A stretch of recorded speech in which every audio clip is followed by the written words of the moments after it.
한국인만 몰랐던 더 큰 대한민국.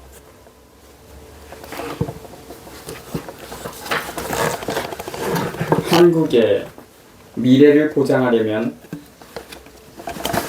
부산과 제주에 들이닥친 태풍 차바는 막대한 피해를 입혔다. 또한 한국의 허술한 재해 대비 실태를 그대로 드러내기도 했다.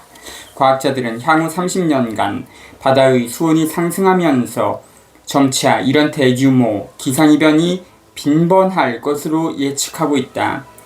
유럽에선 이미 기후변화에 따른 영향을 예측하고 대비하기 위한 위원회를 설치하고 운영 중이다. 한국은 해수면 상승에 의한 자연재해에 어떤 대비책을 마련해 두었는가? 없다. 피해는 언제든 일어날 것이다. 연안은 해수 범람으로 살 수 없는 지경이 될 것이며 농업 역시 막대한 타격을 입어 농산물 생산량은 줄어들 것이다. 더 큰 문제는 후자에 있다. 국내 농산물 생산이 감소하면 외국의 농산물을 싼 값에 수입하면 될 일이고 버려진 농지는 주거용으로 쓰면 그만이라는 식으로 간단히 말할 수 없다. 미국과 러시아 등 농산물 생산국의 농지 사막화 현상과 중국이나 인도에 늘어나는 식량 수요에 맞물려 한국의 농산물 수입은 점점 더 어려움을 겪을 것이다. 따라서 향후 기후변화에 대비해 국내 농업체제를 개선하는 일이 매우 중대한 과제로 떠오를 전망이다. 이제는 재해에 대비한 구호 체계에서 한 걸음 더 나아가 주거, 농업을 포함한 모든 인간 활동의 면면에 영향을 미치는 기상이변에 선제적으로 대비하는 장기적 대응책을 마련해야 할 것이다. 한국의 30년 후 미래를 그리며 최고의 인재들이 모여 기술 개발을 위한 5개년 계획을 정교하게 구상했던 시절이 있다. 1962년부터 1981년까지 이어진 경제개발 5개년 계획이다. 이것은 5년 단위로 설정된 계획을 통해 전문 인력을 확보하고 사회 인프라를 구축하며 기술을 획득함과 동시에 당시 한국이 직면한 도전과제에 대한 대다수 국민의 동의를 구해 자원을 동원하는 사업이었다. 그 후 계획은 인프라와 기술력 확보를 지향하는 초점이 사라진 상태로 1996년까지 지속됐다. 물론 2026년까지 이어질 제3차 생명공학 육성 기본계획에서 보듯이 과학기술에 대한 정부의 장기적 지원은 진행 중이라고 볼 수도 있다. 그렇지만 현재 과학기술 연구개발 추세는 진정 한국이 직면한 위협에 대응하기 위한 기술 개발이 아니다. 세계시장을 겨냥한 상품 개발에 지나치게 주력하는 모습이다. 한국의 미래를 위한 5개년 계획을 다시 세울 때가 됐다. 새로운 5개년 계획의 최우선 과제는 기후변화에 대응하면서 에너지 소비를 경감하는 작업이어야 한다. 계획을 수립하기 위해서는 우선 다음과 같은 미래 예측이 선행돼야 한다. 첫째, 10년, 20년, 30년 후 한국의 자연환경은 어떤 상태일까? 해수면은 어느 정도 상승할까? 가뭄, 태풍, 돌발, 홍수는 얼마나 자주 발생할까? 토양이나 임산, 농산, 수산자원은 어떻게 변할까? 둘째, 현재의 기술 개발을 감안하면 미래 각 시점에서 어떤 가용기술을 동원할 수 있을까? 어떻게 그 기술을 가능한 빨리 적용해 저탄소 에너지의 형태로 기후변화의 위협에 대응할 것인가? 셋째, 미래의 기후 위협에 대응하는 기술 기반의 새로운 인프라를 설계하고 이용하기까지 시간이 얼마나 필요할까?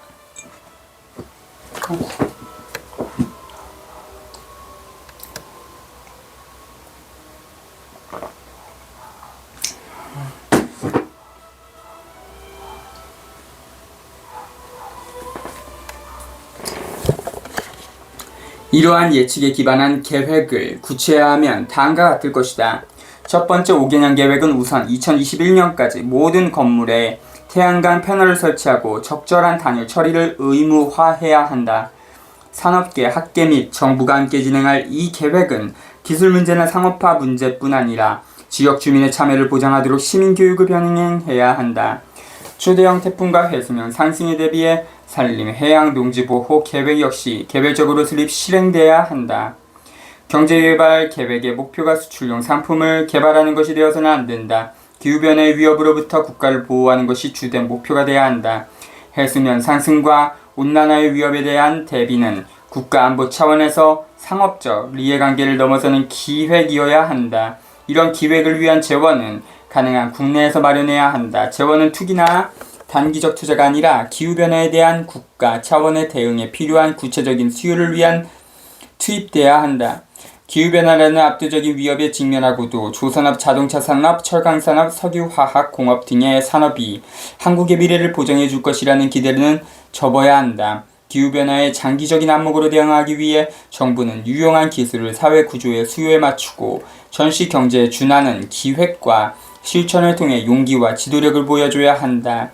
좀 더 구체적으로 정부는 화석연료의 수입 의존도를 과감히 줄여나가야 한다. 에너지 효율을 높여 사용량을 줄이고 광범한 기술을 수용하며 시민들의 의식을 고취하기 위한 구체적 목표를 설정하는 일련의 5개년 산업계 발전 계획을 시행해야 한다. 그리고 매우 빠른 속도로 목표를 달성할 수 있는 기술적이고 정책적인 관습상의 문화적 체제를 구축하는 노력이 수반돼야 한다. 한국 특유의 문화와 관습에 기반한 독특한 혁신 방식은 그 자체로 전 세계가 공유할 수 있는 소중한 상품이 될 수 있다. 기후변화 대응 5개년 계획은 기후변화에 대한 적응과 기후변화를 완화시키기 위한 계획이 긴밀하게 병행돼야 한다. 장기적인 계획은 한국인의 문화, 관습, 가치관의 변화에 대한 모색을 요구하며 석유 수입으로부터 해방되는 것을 포함해 금융, 무역, 투자 정책의 대대적 계획을 요구한다.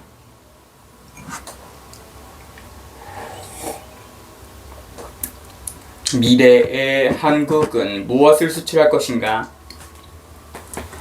한국의 수출은 기록적인 급락 추세를 보이고 있다. 한국인들은 경제발전을 수출로 측정해왔기에 집단적 공포를 느낄 것이다. 수출 감소는 심각한 도전이다.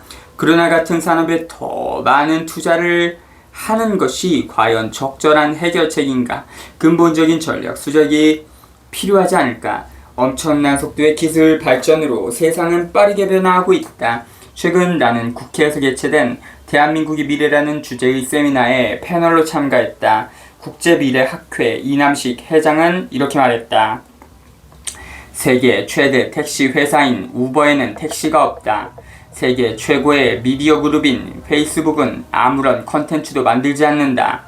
최강 소매업자인 알리바바에는 물품 재고가 없다. 정보주도 경제의 패러독스에 대한 이 발언을 나는 수출 급락 뉴스와 연결시켜봤다. 이런 시각이라면 한국은 미래에 제품을 전혀 수출하지 않고도 세계 최대의 무역국가가 될 수 있지 않을까. 한국의 기업들은 중국, 베트남 등지의 제조공장에서 생산을 하고 있다. 한국 기업들은 금융, 마케팅, 생산 규모 등의 장점을 무기로 글로벌 생산 체계를 만들었다. 하지만 이러한 추세에는 명백히 부정적인 평가도 뒤따른다. 공장의 해외 이전이나 완전 자동화 탓에 좋은 일자리가 사라진다는 것이다. 한국의 우세는 무엇일까? 그것은 한국이 독점하는 특정 기술이 아니다. 한국인의 능력은 산업 발전 기획, 디자인, 제조, 마케팅, 판매를 위한 복합적이며 통합적인 체제를 구축하는 데 있다. 과거 한국인들은 조선, 자동차, 스마트폰, 가전제품 등 분야에서 성공하겠다는 장기 목표를 염두에 두고 기회를 포착하기 위해 신속하게 움직였다. 어떤 복합적인 문제에 대한 솔루션을 창출하기 위해 여러 기술들을 통합하는 한국의 능력은 패키지로 수출될 수 있다. 예를 들어 지멋대로 뻗어나가는 도시를 지속가능한 생태도시로 탈바꿈시킨다면 향후 15년 내 세계에서 가장 큰 시장을 형성할 것이다. 중공업에 집중하는 기존의 도시들은 자동차를 주요한 교통수단으로 생각해온 서구식 도시환경 계획에 따라 건설됐다. 이들 도시에는 공해와 같은 문제가 많다. 가까운 미래에 사람이 살 수 없게 될 도시들이 인도, 중국 등 개발도상국에 수없이 많다. 이러한 도시들은 수백만의 거주민이 살 수 있는 지속가능한 도시로 완전히 다시 건설돼야 한다. 도시 재건 프로젝트 시장의 규모는 어마어마하다. 나는 이런 프로젝트를 수행할 수 있는 나라가 한국이라고 생각한다. 한국이 세계적 추세와 동일한 전환기를 거치고 있기 때문이다. 그러므로 친숙한 수출 기반의 성장과는 달리 한국이 앞으로 해야 할 일은 근본적으로 다른 데 있다고 할 수 있다. 우선 한국은 모든 국내 주요 도시들을 빠른 속도로 세계에서 가장 앞선 생태도시로 전환해야 한다. 필요를 충족시키기 위해 한국의 기술을 사용하며 신속하게 아이디어를 채택하고 실행하는 한국만의 장점을 발휘해야 한다. 지속 가능한 도시의 건설은 최첨단 기술의 확보가 아니라 제도적인 혁신으로 기술을 통합하는 데서 가능해진다. 게다가 생태도시 건설 프로젝트는 문화와도 연관된다. 즉 젊은이들을 매료하는 새로운 문화 패러다임을 만들어야 한다. 생태도시 건설에는 협업을 위한 새로운 온라인 공동체와 네트워크를 발전시키는 것도 포함된다. 이 또한 한국이 잘할 수 있는 영역이다. 한국이 건설할 생태도시라는 상품은 해외 시장만을 타깃으로 하지 않는다. 실은 한국 자체가 바로 상품이다. 아이러니컬하게도 한국은 태양전지를 생산하지만 수출에만 그칠 뿐 국내에선 사용하지 않는다. 이런 상황을 넘어서야 한다. 전기로 운영되는 교통 시스템, 태양열, 풍력 등의 재생에너지원, 스마트 그리드, 실효성 있는 재활용과 수자원 보존을 위한 보다 정교한 프로그램을 완벽하게 갖춘 친환경적이며 지속 가능한 도시를 건설하는 과정에서 청년 일자리를 마련할 수도 있다. 새로운 일자리에서 젊은이들은 뿌듯함을 느낄 것이다.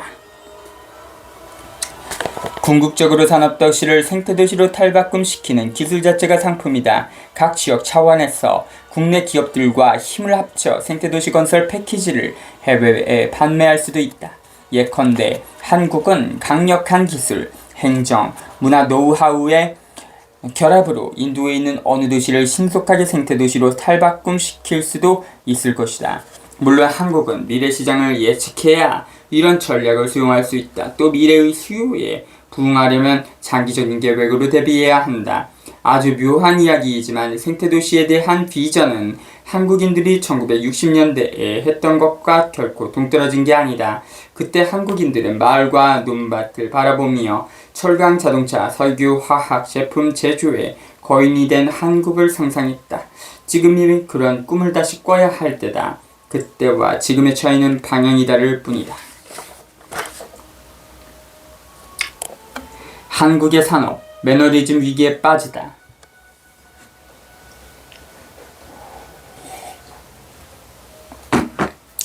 나는 종종 한국의 과학기술 수준과 한국 제품의 질에 감탄하곤 한다. 한국인들은 갈수록 정교한 제품을 디자인하고 제조함으로써 세계 시장에서 큰 인기를 끌고 있다. 나는 그 생산 과정을 직접 두 눈으로 지켜봤다. 하지만 다른 한편으론 우려도 금할 수 없다. 새로운 산업의 개척을 가로막는 뿌리 깊은 매너리즘 때문이다. 그대로 내버려뒀다간 그간 한국이 이룩한 놀라운 기술 발전을 심각하게 조회할지도 모른다. 여기서 말하는 매너리즘은 르네상스 시대의 고상한 예술 장르가 아니다. 바로 주어진 특정 장르에 매몰된 채 스타일만 바꾸려는 습성을 가리킨다. 희망찬 미래 산업을 향한 원대한 비전보다는 기존 제품의 세부적인 면에 집착하는 경향 말이다. 이렇게 되면 근시안적이고 심각한 문화적 정체로 이어질 가능성이 크다. 특정 제품의 세부적인 면에 과도하게 집착함으로써 그 제품이 갖는 보다 큰 사회 경제적 의미를 간과할 수 있다.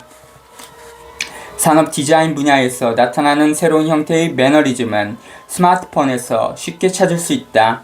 요즘 한국의 수많은 엔지니어들은 새로운 기능이 첨가된 스마트폰을 만들기 위해 연구에 매달리고 있다. 그러나 몇 가지 사소한 기능만 첨가될 뿐 새로운 분야의 개척으로 이어지는 경우는 거의 없다.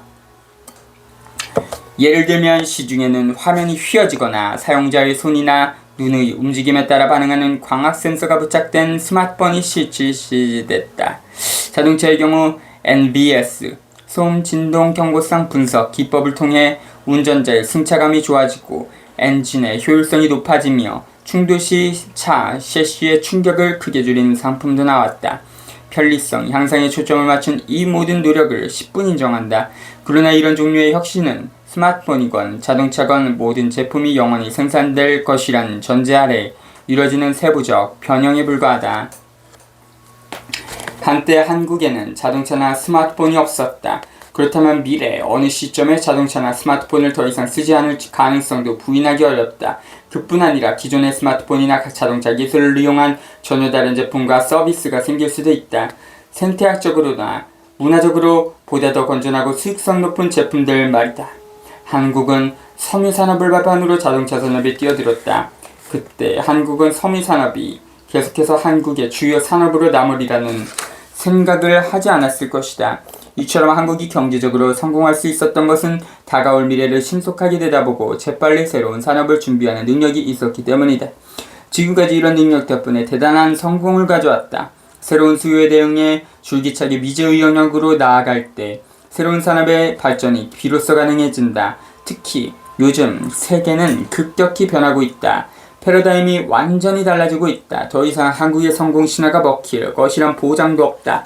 이제부터 한국의 진짜 정체성은 더 좋은 스마트폰을 만드는 능력이 아니라 아직 존재하지 않는 뭔가를 상상하고 그것을 현실화하려는 조전 정신에서 나와야 한다. 요즘 이게 잘 안 되는 이유는 한국의 기술 수준은 계속 발전하지만 그 과정에서 보다 근본적인 왜? 라는 문제의식을 잃어버렸기 때문이다. 우리는 왜 새로운 제품을 만들어야 하는지, 그런 제품이 시대적 도전에 어떤 기여를 하는지, 매일 놀라운 제품을 생산하면서도 이러한 근본적인 질문에 대답할 수 있는 한국인은 몇 명이나 될까?